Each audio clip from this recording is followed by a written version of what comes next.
Our next article, Samoa deserves clarity on the Prime Minister's health. Samoa Observer. It has been 4 weeks since Prime Minister Laaulialemalietoa Schmidt was admitted to hospital in New Zealand with no clear update on when he will return. The Deputy Prime Minister confirmed he remains under care and cannot stand on travel. While the Cabinet assures the public that the government is stable, the editorial argues that more transparency is needed about the Prime Minister's health, given the serious national issues at hand. Samoa is currently facing multiple challenges: unpaid hospital staff left patients without meals, inflation driving up prices of essentials, and public servants are feeling the effects of delayed budget decisions tied to past political turmoil. The editorial maintains that in such uncertain times, the public has a right to know whether their elected leader is capable of governing. Wishing him well does not preclude the need for accountability. Silence only fuels speculation. Galo file observe. Ole mo kwa ki ngao roko si no so ole pure fa pele le bai mo kwa ngao wa fi mo kongwa ka ia le si me vole mo kwa ole pese tadi ele belia unu tau au tu vai ta mai vai ole ai sempre mo nga kusinga belia lenga file press conference le sui Palemia ya mo pola ya mupola ngosa file press conference ko lupe il me lava le kas alu waku le Palemia sango aku il kulango lo yai ale fanga maka ka waku ko kene ka ko ya ma le ko la ko waku la o fongo le Palemia male man miskal vai fa fongo sila la se me ko manga oye Hey, tu sais na la to wala elefia la elefia la utel to uma Samoa ai me se foi ai na si la tu mai vai ngalia lea la observa ma ila to ie fa so mai tu la observa o si la tu mai kurupu lea e na to si la mai foli to si la mai le talia fa pega fori no ka mai ngasi ai si la li atawa matua e se le fa fo wino le Malosi o le sunga Laaulialemalietoa ai ai ni tanga tai le tale o te tau ai pi tau ngase o le lua la tu mai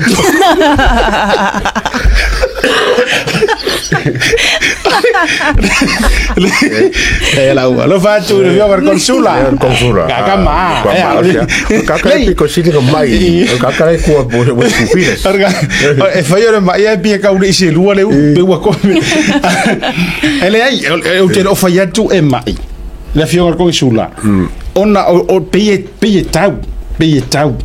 tau ma ngase ai le o ma lo si ma ka ngofo yang ale na mara ka man wa e piko sini nga healthy le vai mai Palemia el Palemia piko sini nga healthy le vai piko Western Peters ko kusa Western Peters ma fonga nga mar consula mo kwa fa mai al palangi re ko mo ko ala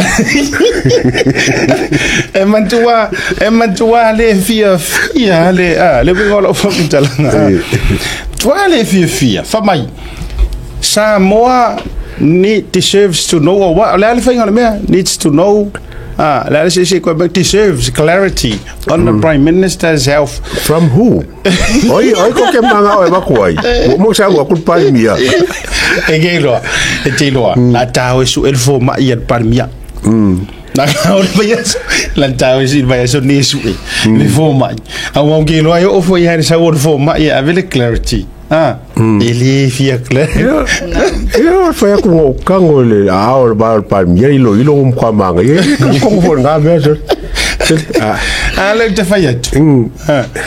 Ole o sion tulu observa malia ia to finangalo. O la o manino Samoa. Ai pau o to le fia manino. Pau o to you refused. To o me foi ko ke ko la lo mai.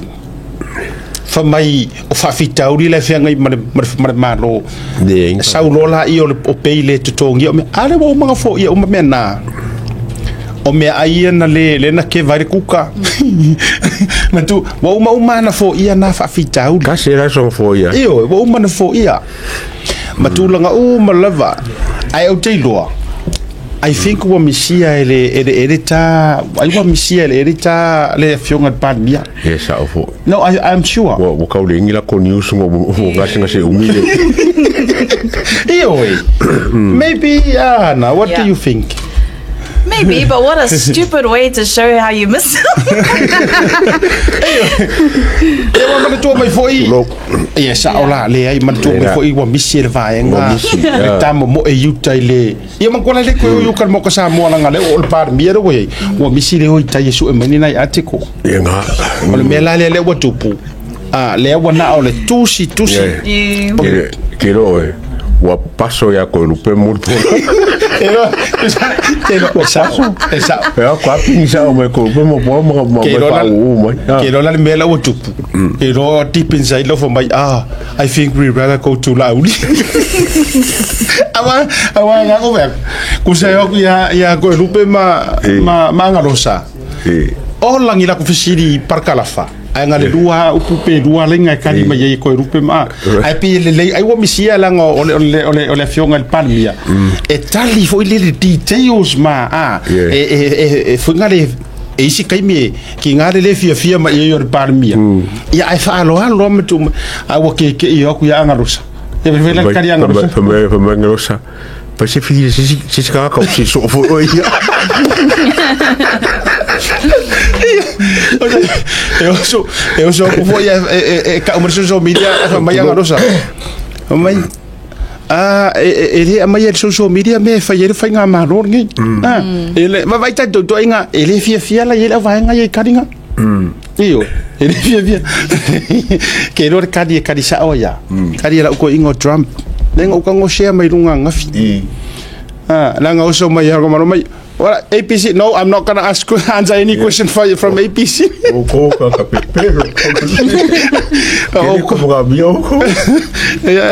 If I fit Taylor, or let out tell you or to Inga to Langana.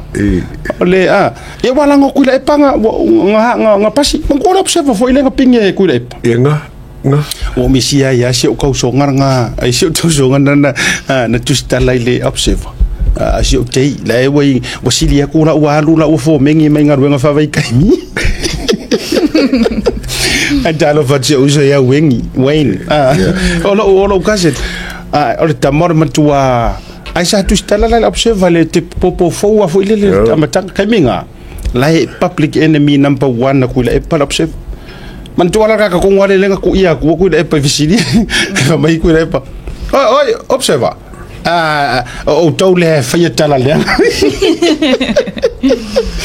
ya mo fa tu lo se uso vai si de lo walu ngadwenga fa ya vai la ngor tamai ya la umbo warunga ngadwenga fa vai temia la o si de tu le fa ngaro na to mai le naina na ilo le mele se manu te va tu nga fa le ko mai fo ya ka kira ka puro maro si Palemia ya na al to mata upu observer ya tongi ya tu apa Malosi Afioga Palemia ya me se fo ile matou mafutanga nei se fa kura ukala lea se mako mafuka kasi fo le tu nga vai o mako fo o sa mo se mako mafuka mako ya o ya kama iva ya sori ale la ko fi hoki mai fa ngai mo polo mo ko lupe lava mo ko nga pinginga o ko ngai ai si malo lo lele se matou mafuta fo matou o le malo lo tu langa o le healing process o le vai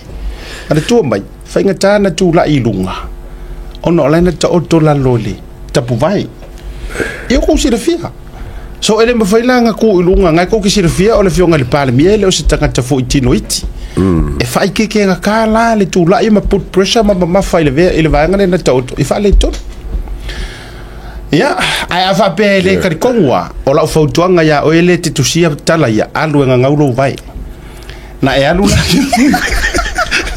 le ai ele umara kala vai o ele e te tau tofo tu nga me ya alu la se nga ngaulo vai na e alu le te ta oto ta oto lo vai fasima nga li fo le fa me sa ukala pe fie le umile la e ngofo o pe fe lo Afioga Palemia na ni vai yaso au te lo o e koru fa masinga ke vidi ma ye ke le fa nga ruenga ya o le tali la lena. Yep. And medical privacy is a fundamental human right for everyone.